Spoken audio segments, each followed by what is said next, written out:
Seigneur, je voulais parler d'un sujet un peu pertinent, un sujet très important sur la vision.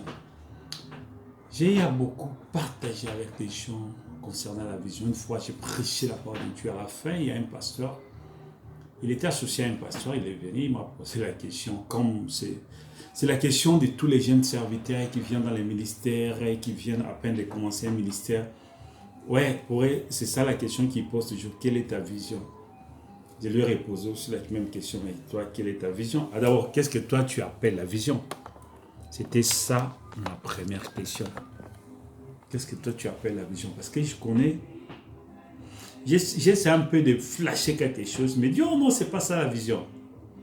Je l'ai regardé, j'ai ri un peu là.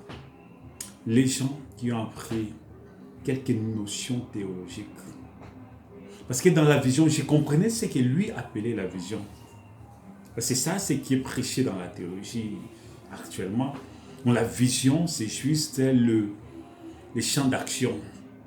Donc, il voulait savoir si ta vision est locale ou sa vision est internationale. C'est quoi aussi ça? Le champ d'action est écrit dans la vision, mais le champ d'action n'est pas la vision. Parce que Jésus a dit aller prêcher la bonne nouvelle à toute la création. Et en commençant par Jérusalem jusqu'aux extrémités de la terre. Ok, ça c'est la vision fondamentale de l'évangile. Ça c'est l'ordre. C'est l'ordre divin. C'est le mandat que tout serviteur de Dieu qui est appelé dans les ministères a reçu. Mais ce n'est pas ça la vision. Parce que la vision, c'est ce que tu as vu. Qu'est-ce que tu as vu? C'est ça la vraie définition de la vision. Qu'est-ce que toi tu as vu? Même le mot vision vient du mot voir. Qu'est-ce que tu as vu? As-tu vu quelque chose? Qu'est-ce que Moïse avait vu? Parce que quand vous quittez les domaines de Dieu, les domaines bibliques, pour aller dans un contexte humain, c'est là où il y a pas mal de problèmes. C'est là où il y a problème. Dans la Bible, qu'est-ce que Moïse avait vu? Il était en train de paître les troupeaux, il voit un buisson qui a pris feu. Mais les buissons ne se consumaient pas. C'est-à-dire, cela ne s'est pas fait dans une seconde comme ça, non. Et Moïse, il voit le feu là-bas, sur un buisson, il dit, oh, il s'allume, bon, ok, il continue à faire son travail. Il retourne pour regarder encore après quelques heures. Il pensait que, ok, dans quelques minutes, ce buisson-là va juste être totalement consumé par le feu. Mais il attend. Il ne voit rien. Il dit, attends, je vais un peu m'approcher pour aller voir.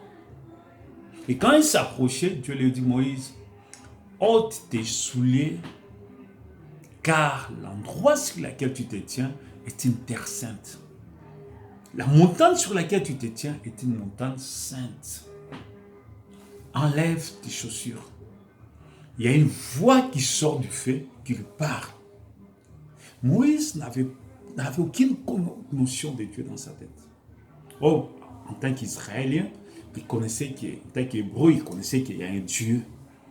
Le Dieu d'Abraham, d'Isaac. Il le connaissait parce qu'il a été adopté par sa maman.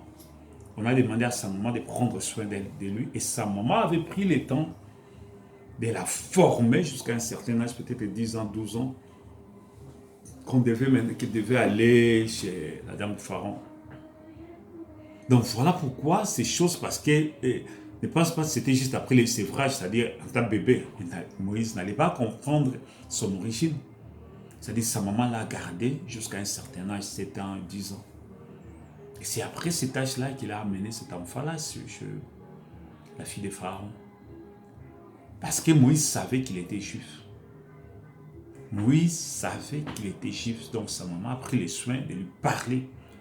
Et lui a parlé de pas mal de choses. Bien que Moïse a grandi dans la maison de Pharaon, mais il avait cette connaissance innée en lui.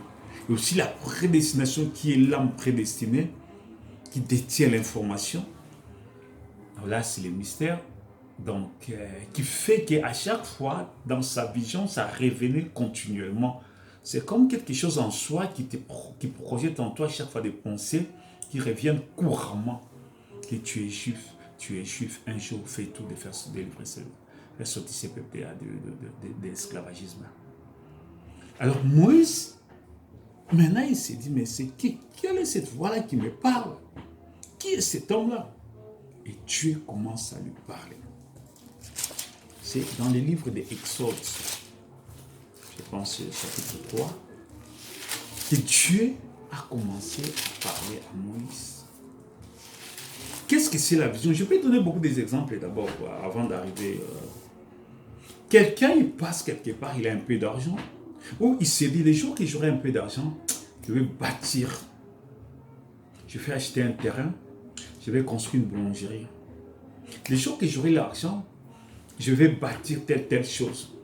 Je vais aller à l'école, quand je termine, ok, je vais faire l'informatique, en tout cas, je serai un expert informaticien. Comme ça, je peux travailler dans tel domaine, et avec ça, je peux faire telle chose. Ça, c'est la vision que la personne reçoit, c'est ça, c'est qu'il a vu.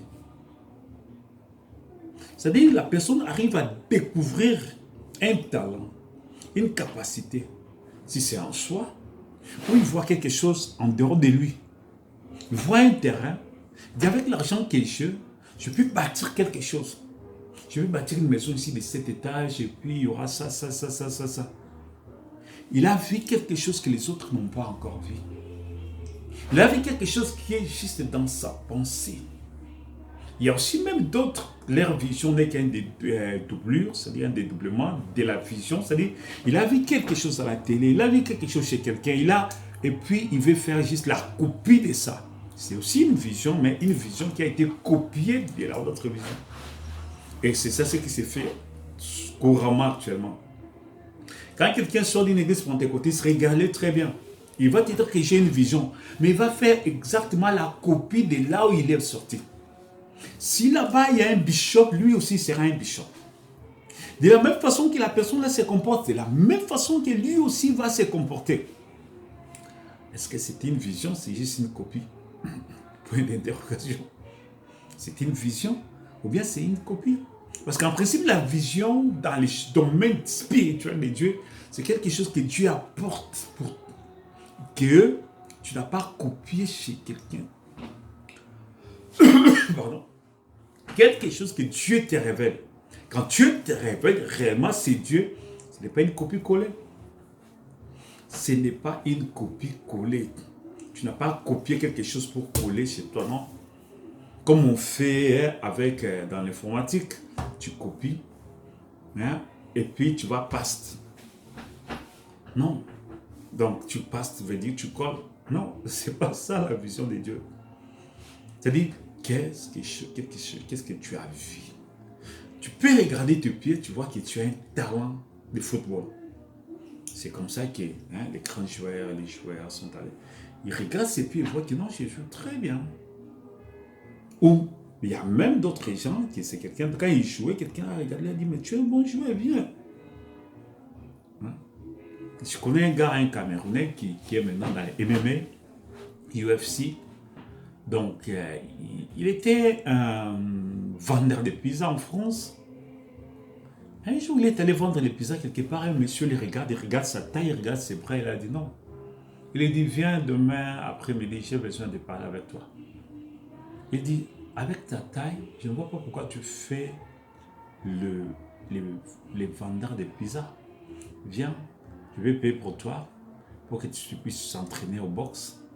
Je vois que tu es le futur champion du monde. Le monsieur blanc là, c'est lui qui l'amène dans la salle de boxe. Il paye pour lui pour la formation, pour le training. Et puis, après, à la longueur du temps, lui-même, il a fini par voir que non, je peux faire le MMA. Hein? Donc, les UFC. Et c'est maintenant, c'est un grand dans ces domaines-là. Quand j'ai écouté, c'est-à-dire que c'est quelqu'un qui l'a regardé, mais lui-même, quand il dit aussi qu'il avait des aspirations de la boxe, mais il n'avait pas les moyens. Donc, il avait aussi une vision en soi. Et quelqu'un qui avait les moyens regarde lui, il voit aussi une vision. Il lui demande aussi ça. Ça s'est marié avec sa vision. Et maintenant, la deuxième étape, c'est l'accomplissement de la vision. Alors, pour arriver à la vision, il faut une formation. Il faut une formation pour que tous les atouts, tous les skills, comme on appelle en anglais, tous les atouts, tous les ingrédients qui constituent la vision puissent s'exprimer afin que la vision puisse s'accomplir. Ça, c'est les domaines du monde. Il y a d'autres gens, c'est dans les domaines des affaires. Regarde l'ordinateur, il voit que non, si je commence à faire telle chose, j'aurai beaucoup de gens qui vont commencer à regarder avec ça, j'aurai à gagner de l'argent. Il y a d'autres aussi qui ont commencé dans les mêmes domaines qui ont commencé à vendre. Okay. Ça, c'est la vision selon le monde. La chose en est que actuellement, l'évangile est axé sur les principes de base d'une vision de la prospérité. Ça n'a rien à voir avec les royaumes des cieux. Ça n'a rien à voir avec les royaumes des cieux. Pourquoi? Parce que ceux qui appliquent ces choses-là, les pratiques souvent sont des païens. Et les païens sont les plus riches que les chrétiens. Les païens sont les plus riches parce qu'ils appliquent ces principes. Ça n'a rien à voir avec Dieu. Les succès dans les mariages, les succès dans les affaires, les succès dans les business, les succès dans le travail, ça n'a rien à voir avec les royaumes des cieux. Absolument rien. Tu peux exceller avec ça. Tu pries, tu vois vraiment la main de Dieu avec ça et à la fin, tu pars en enfer. C'est comme les riches et Lazare. La Bible dit que Dieu fait pleuvoir sur les bons et les méchants. Mais les bénédictions matérielles ne vous amènera pas au ciel, non. Ce sont les bénédictions spirituelles. Ce sont les valeurs spirituelles. C'est l'obéissance à la parole de Dieu. C'est la crainte de Dieu. Et ces choses-là sont plus négligées actuellement à l'église. Dans beaucoup des églises où vous allez, on passe plus du temps, tous les 365 jours de l'année, à prêcher sur les succès matériels, les succès des choses matérielles, que à former les gens pour le royaume des cieux. Parce que toute personne qui est utile au royaume des cieux, les bénédictions vont les suivre. Qui sera utile pour son mariage? On peut te parler bien sur le mariage, comment aimer, mais si tu n'as pas un cœur patient, un cœur qui supporte, et si tu n'as pas les discernements, le Saint-Esprit en soi, qu'il puisse te révéler même les choses cachées, que ce que tu vois là, attention, dans les jours à venir, il y a telle chose, parce qu'il y a un esprit qui viendra vous combattre. Tu ne pourras pas tenir. Tu peux mieux connaître que ça. Mais facilement, si tu peux marier un sorcier, un sorcier, une sorcière, un magicien, la personne qui vient pour te tuer. Et toi, tu as appris toutes les stratégies à aimer une personne, à les supporter. Mais tu as épousé le diable ou la diablesse en personne. Qu'est-ce que tu vas faire avec? Mais c'est l'enfer qui t'attend. C'est l'enfer, tu es candidat à l'enfer. Voilà pourquoi si tu as une dimension élevée dans les choses de Dieu, tu es la personne la plus bénie. Cherchez premièrement les royaumes et la justice de Dieu. Et toutes ces choses vous seront données par-dessus. Toutes ces choses vous seront offertes par-dessus. Quand tu plais à Dieu, quand tu fais la volonté de Dieu, quand tu cherches Dieu de tout ton cœur, de toute ton âme, si Dieu devient ton Dieu, il prend place en toi. Ne pense pas parce que tu as accepté Jésus que c'est fini. Non, non, non, non, non. Non, non, non, non.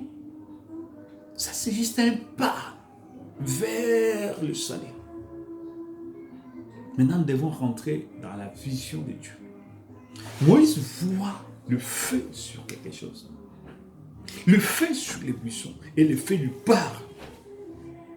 Et quand le feu a parlé à Moïse, après cette expérience, Moïse avait connu quelque chose, une transformation dans son cœur, un changement radical. Et Dieu lui dira d'aller chercher les enfants d'Israël, de les amener à Canaan. Moïse vient, il parle aux enfants d'Israël. Ok, ils se sont prosternés, ils ont dit merci Seigneur pour ça.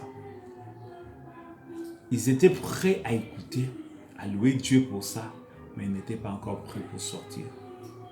Je répète encore, quand Moïse a parlé aux enfants d'Israël, ils étaient prêts à écouter, à bénir Dieu, mais ils n'étaient pas encore prêts pour sortir. C'est ça l'étape la plus difficile dans une vision. C'est ça l'étape la plus difficile dans quoi? Dans une vision. C'est-à-dire, c'est que toi, tu as vu. Tu vas passer presque tout ton temps à transmettre ça aux gens. pour que les gens arrivent à voir la chose telle qu'il a vue. Pardon, telle que toi tu as vue. Moïse a compris que c'est le temps que Dieu est descendu pour que les enfants d'Israël puissent quitter l'esclavagisme et aller à Canaan. Mais, quand il a parlé aux enfants d'Israël, est-ce qu'ils ont compris comme ça? Non. Ils disent qu'ils ont crié Amen. Ils ont loué Dieu. Mais est-ce qu'ils ont compris? Non. Est-ce qu'ils ont pris la ferme décision de sortir? Non. C'est ça le plus grand problème dans la vision. Je vais lire quelques versets. Vous allez voir. Parce que quand Moïse est venu, il parle aux enfants d'Israël, ils ont béni Dieu. Ils ont loué Dieu. Ils ont dit, oh, que Dieu soit loué. Parce qu'il est descendu pour nous. Mais quand, après ils sont allés voir Pharaon, ils ont parlé à Pharaon, et dans chaque vision, c'est les preuves pour tester la vision, la certitude de la vision, la véracité de la vision. Les convictions fermes fondées sur la vision. Écoute.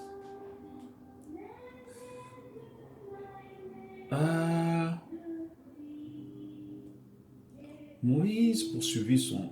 je suis dans Exode chapitre 4, verset 29. Moïse et Aaron poursuivaient leur chemin, ils assemblaient tous les anciens d'Israël. Aaron rapporta toutes les paroles que l'Éternel avait dites à Moïse. Il exécuta les signes aux yeux du peuple.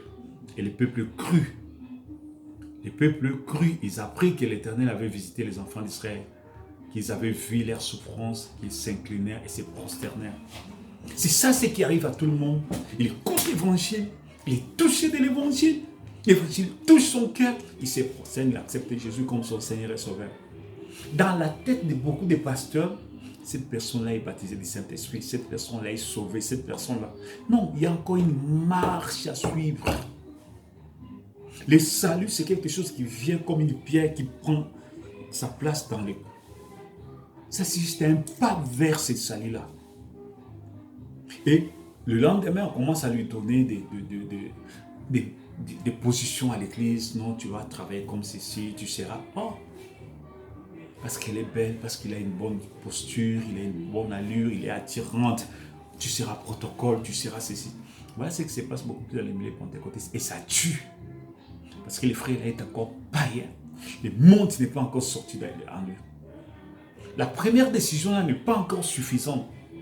Le mal en est que si le pasteur lui-même, c'est comme ça qu'il était venu, qu'on l'avait fait chez lui à l'église où il s'est converti, il n'a pas d'abord une vision claire sur qu'est-ce que c'est le christianisme, qui est un chrétien, qui est une chrétienne.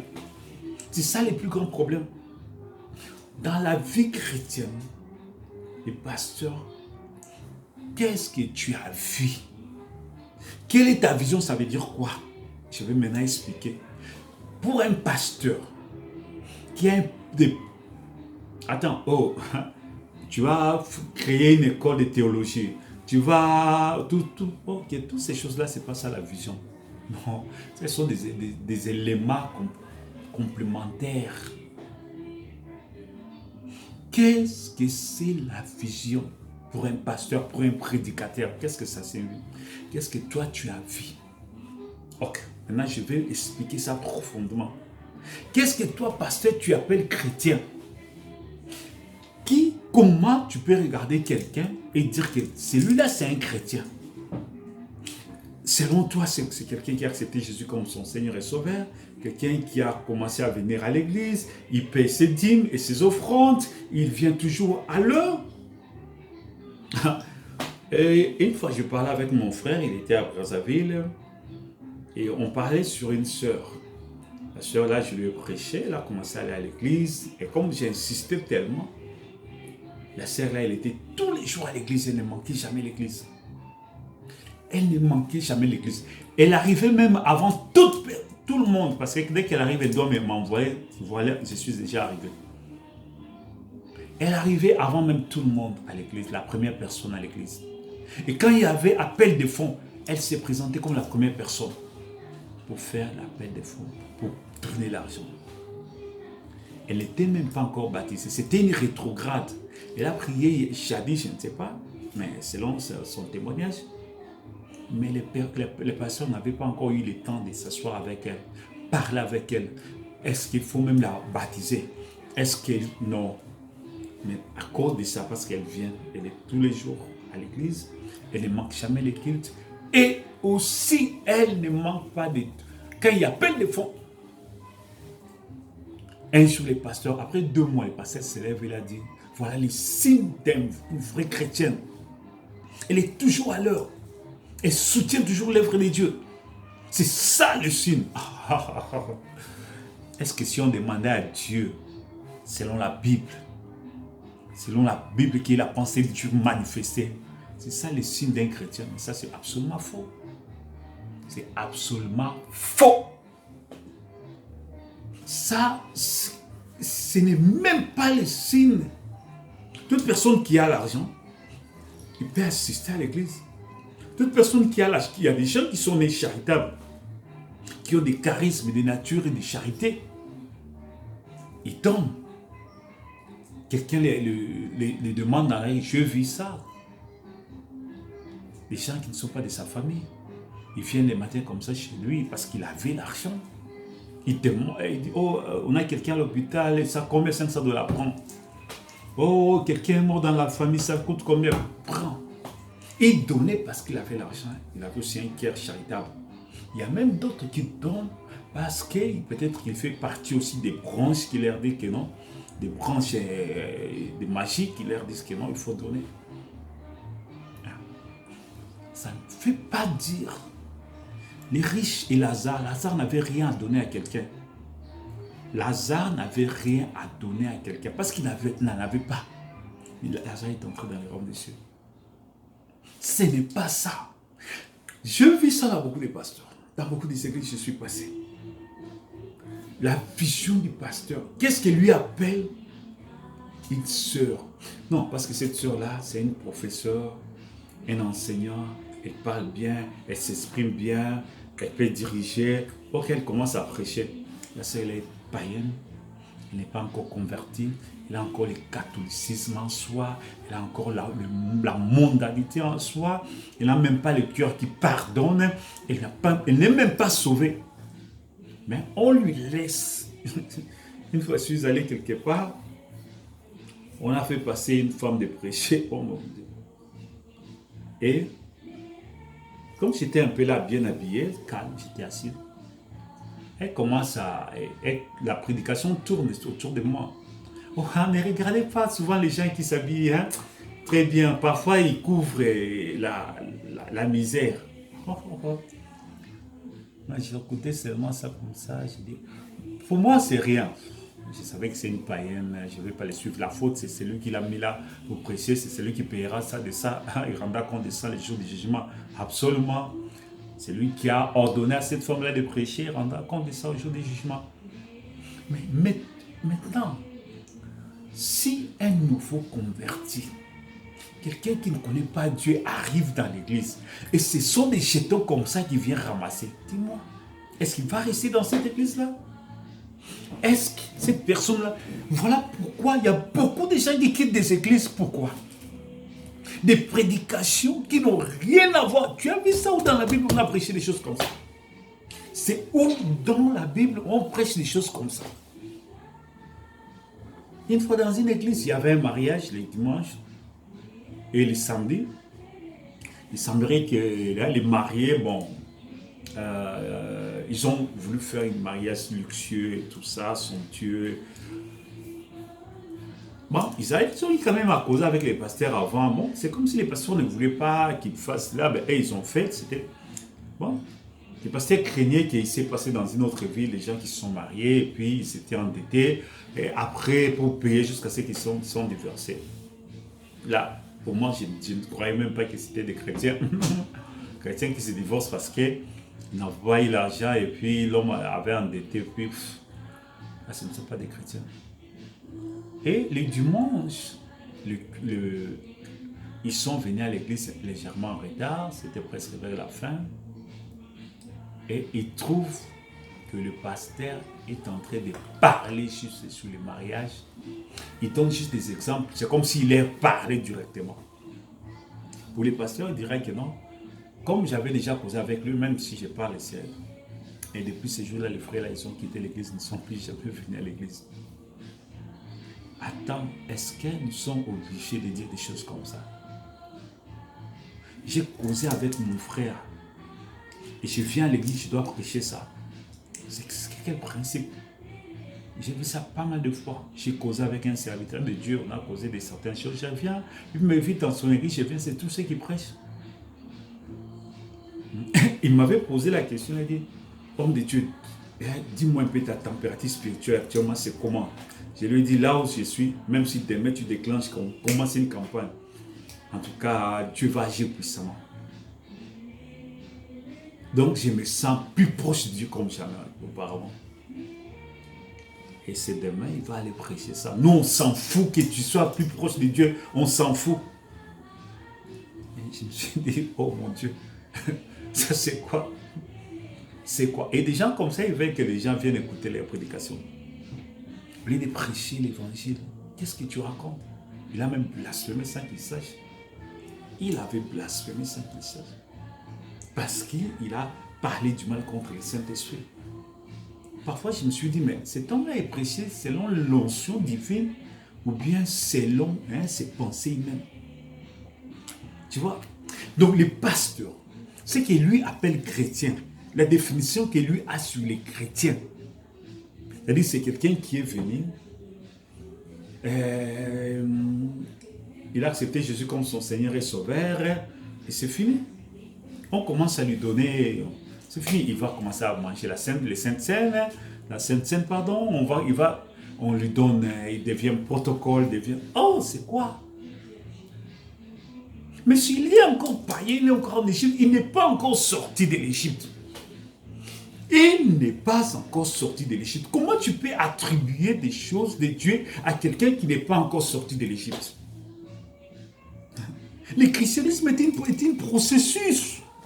Voilà pourquoi Dieu nous parle. Les enfants de l'Égypte jusqu'à Cana, ça fait 40 ans. Jésus a fait 3 ans et demi avec les disciples pour qu'ils soient capables de prêcher. Qu'ils puissent les ordonner au ministère. Là, c'est le Dieu suprême créateur du ciel et de la terre dans la chair humaine. Et toi, tu prends quelqu'un lié hier, aujourd'hui, demain, il commence à prêcher, il commence à modérer. Mais il a encore les yeux du monde. Dès qu'il va regarder ses yeux charnels qui vont réagir, demain, il va sauter sur les serres, les femmes d'autrui. À qui la faute? Mais c'est à toi. Parce que la vision dont toi tu es, qui est un chrétien, est fausse. La vision dont tu as sur un chrétien est fausse. Donc tu appelles chrétien, c'est-à-dire quand tu regardes quelqu'un, tu l'appelles chrétien, quelqu'un qui n'est pas encore chrétien. Il doit sortir de l'Égypte. Il doit passer par une confession. Parler au pasteur. On crée maintenant d'autres pasteurs parce que quand tu parles, c'est ce qui va prêcher. C'est mauvais. Quand quelqu'un ne fait pas quelque chose en secret, garde-toi entre toi et Dieu. Beaucoup de pasteurs vont payer sa chair. Et quand confesse en toi, c'est entre toi et Dieu. Ça ne peut pas faire un sujet de prédication, non. Si je dois prêcher de ça, c'est dans l'église où cette personne-là n'est pas là. Où personne même saura que ce dont je parle, ça concerne tel. Peut-être je suis en mission, je suis quelque part, je vais parler aux gens. Alors, je ne cite pas les noms de la personne, je donne des exemples. Parfois, je ne donne même pas le nom de la ville, afin que peut-être des gens qui vont m'écouter ne puissent pas savoir de qui dont j'ai parlé. Mais demain, tu as parlé avec quelqu'un, aujourd'hui, tu prêches, c'est tout ce que tu viens parler. Il passe par la confession, le baptême au nom de Jésus-Christ. Il accepte Jésus comme Seigneur Sauveur. Il passe même par la délivrance, il a touché à la magie, tout ça, il faut prier pour lui, il faut une délivrance, prier pour lui. Après, il passe par les baptêmes dans l'eau. Et maintenant, tu le conduis dans les baptêmes du Saint-Esprit. Et après ça, tu commences maintenant, à part l'église, tu as le temps de l'appeler, de commencer à l'enseigner. Parce qu'il y a certaines choses qui ont été prêchées, ou même si au niveau de l'église, tu peux avoir même une école de dimanche, c'est-à-dire avant les cultes, les jeunes, les nouveaux convertis viennent un peu tôt, et tu reviens à certains enseignements fondamentaux de la foi chrétienne. les conduites des sœurs, les conduites des frères, comment même un frère peut, à quel moment un frère peut arriver à chercher à aimer une sœur dans l'église. Pas un nouveau converti, non. Pas que tu viens aujourd'hui seulement demain. Non, non, non, non, non. On ne te connaît pas encore, tu peux être un farcé, tu viens juste coucher avec les sœurs. C'est après 3 ans et demi. C'est après 3 ans et demi qu'on puisse savoir, ok, le frère ici est stable. Le frère ici a une maison, il travaille, il est stable. Et depuis qu'il est avec nous, en tout cas, un témoignage vrai. Il a un bon témoin, c'est comme ça qu'il est après 2 ans, 3 ans qu'il est passé, peut l'approcher. Il a dit, oh frère, qu'est-ce que tu ne penses jamais te marier? Hein? Est-ce que tu ne vois pas les soeurs? Je trouve qu'il est temps pour toi de se marier. Pourquoi? Il est chrétien, il est affermi dans la foi. Parce que s'il n'est pas chrétien, il ne connaît rien de la spiritualité, il va se comporter mal. Il faut d'abord qu'il puisse avoir la chrétienté en soi. Il est sorti de l'Égypte, baptisé dans l'eau, dans la mer Rouge. Baptisé du Saint-Esprit. Il commence à recevoir la parole de Dieu, la loi sur le mont Sinaï. Il marche avec Dieu, en train de manger les pains qui descendaient chaque jour.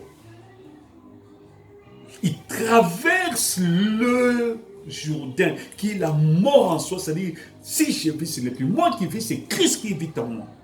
Ça ne vient pas du jour au lendemain, ça prend du temps. Chez quelqu'un qui cela est venu du jour au lendemain, observez bien, cet homme-là, il finira à être un ministre de Dieu. Mais dans la majorité des cas, ça prend du temps. Il y a pour d'autres, ça prend même 10 ans, d'autres 20 ans, d'autres toute sa vie. Et c'est qui ça vient vite, ce sont des gens qui sont plus, c'est-à-dire ils se sont donnés sincèrement à Dieu. Leur avancement est vraiment vite. Et souvent, ce sont des gens qu'on commence à intéresser au ministère. Parce que ce sont des gens qui viennent avec des questions. Je ne sais pas, il y a des questions et questions. Il y a des questions d'incrédulité. Est-ce que Dieu, si Dieu savait, pourquoi Dieu permet ça? Pourquoi non? Il dit, frère, je veux connaître Dieu. Frère, je veux connaître les versets ici que tu as parlé. Frère, je n'ai pas bien compris. Explique un peu. Ok, maintenant j'ai compris. Parce que j'ai suivi quelqu'un qui prêchait à la télévision, il a parlé de ça. Comment toi tu interprètes? Le pasteur parle parce qu'il doit garder l'interprétation que son pasteur lui donne. Et le pasteur lui explique tout ça et il avance avec ça. Il avance avec ça. Donc, c'est quelqu'un qui grandit comme ça. Et quand il traverse la Cana, ça veut dire les Jourdains, pour entrer à Cana. Cana, c'est le baptême du Saint-Esprit. Cana, c'est une vie victorieuse, une vie chrétienne victorieuse dans le Saint-Esprit. Cana, c'est ceux qui sont en Christ, qui sont affermis, qu'il neige, qu'il pleuve, ils sont là. C'est ceux qui ont combattu et ils ont vaincu. Ils marchent de victoire en victoire, ils connaissent Dieu, ils ne peuvent jamais abandonner, quoi qu'il en soit, quoi qu'il en arrive. Si je vis, ce n'est plus moi qui vis, c'est Christ qui vit en moi. Alors voilà là-haut des gens qui peuvent servir Dieu. Des gens qui peuvent faire la volonté de Dieu. Que Dieu vous bénisse. Je m'avais me suivre dans la prochaine prédication.